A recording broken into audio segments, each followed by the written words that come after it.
গোপন খবরের ভিত্তিতে ধর্মনগর সোনারের বাসা এলাকা থেকে এক যুবকের কাছ থেকে বাইক সহ ব্রাউন সুগার আটক করল ধর্মনগর থানার পুলিশ। কুখ্যাত এই নেশা কারবারির নাম হেলাল উদ্দিন।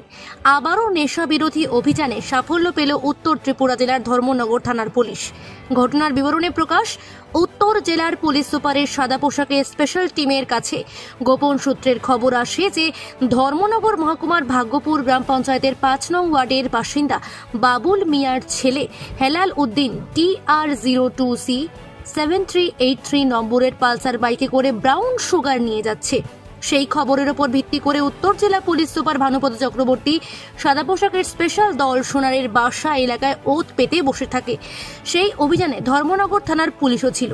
তখন বুধবার রাত আনুমানিক 11টা নাগাদ হেলাল উদ্দিন সহ বাইকটিকে আটক করে ধর্মনগর থানার পুলিশ এবং তার কাছে তল্লাশি চালিয়ে বাইকের সিটের নিচ থেকে সাবানের 2 কেস ব্রাউন সুগার উদ্ধার করা হয়, যার কালোবাজারি মূল্য প্রায় লক্ষাধিক টাকা।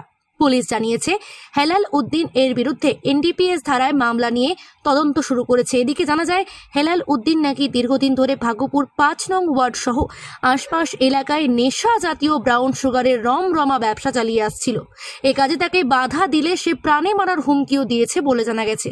এক কথায় সে নেশার সাম্রাজ্যের বাদশা হয়ে দাঁড়িয়েছিল সংশ্লিষ্ট এলাকায়। পুলিশ তাকে গ্রেপ্তার করার পর স্থানীয় এলাকার মানুষ স্বস্তির নিঃশ্বাস ফেলেছেন।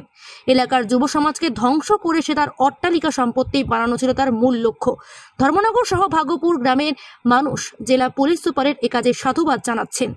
ধর্মনগর প্রতিনিধি রিপোর্ট, নিউজ অবিকল। ভাগ্যপুর সোনার পাশার মাঝখানে একটা জায়গাতে আমরা একটা বাইক TR02C 7383 ওকে আমরা আটক করি গোপন খবরের ভিত্তিতে, এবং দেখতে পাই যে এখানে তার কাছে 2টা কেস ব্রাউন সুগার পাওয়া গেছে, যার আনুমানিক ওজন 100 গ্রাম হবে এবং বাজার মূল্য হবে প্রায় লক্ষাধিক টাকা।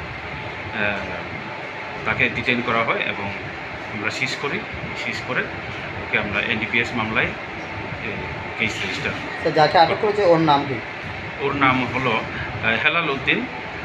তার বাড়ি হলো ভাগ্যপুর ওয়ার্ড নম্বর 5 তার বাড়ি।